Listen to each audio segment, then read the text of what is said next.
Exploring SciPy. Let's explore SciPy and use it for linear algebra, polynomials and integration, vectorized functions and fast Fourier transforms, observe some special functions, and talk about using SciPy to process signals and images. SciPy is a great tool for number crunching.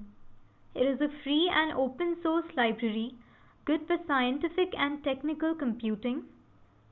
It has modules for the tasks of optimization, linear algebra, integration, interpolation, special functions, fast Fourier transforms, and signal and image processing.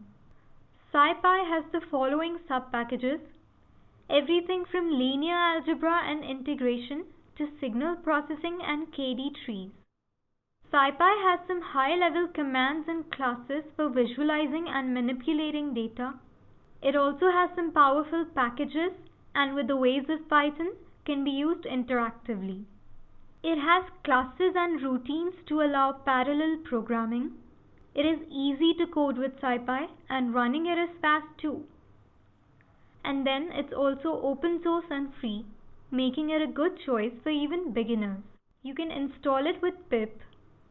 For learning purposes, let's import SciPy, NumPy and Matplotlib. SciPy often works together with NumPy and Matplotlib is for plotting. Let's begin with linear algebra. Import linalg for SciPy. Say A and B are two NumPy arrays.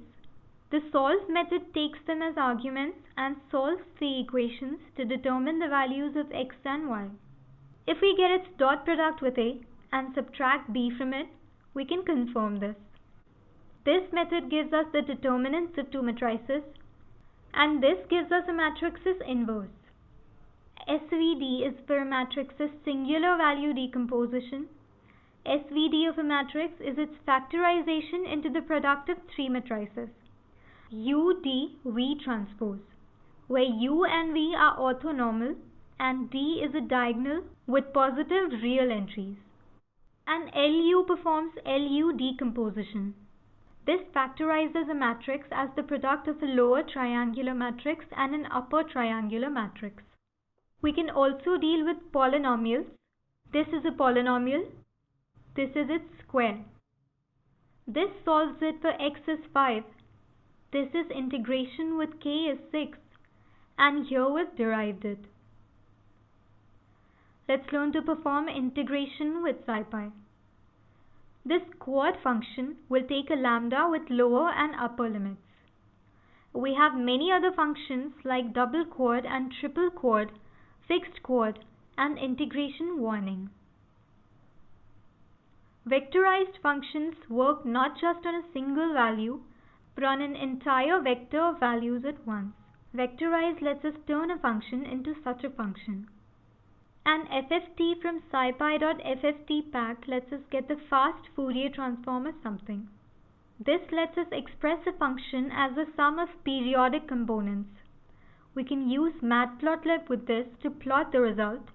We'll do so in the practice session. SciPy also has some special functions. ERF for the area under a Gaussian curve. Gamma calculates the gamma. Gamma ln calculates its log. EPIL-J is the elliptic function. And Jn is the nth order Bessel function. Let's talk signal processing. We can resample a function to n points in a time domain interval. And dtrend removes the linear element from the signal. But SciPy is also good for processing images.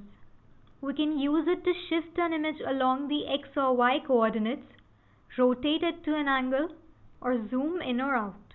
We can apply median and Gaussian filters, open an image in binary and close it, and perform binary erosion and dilation, the two fundamental operations in morphological image processing.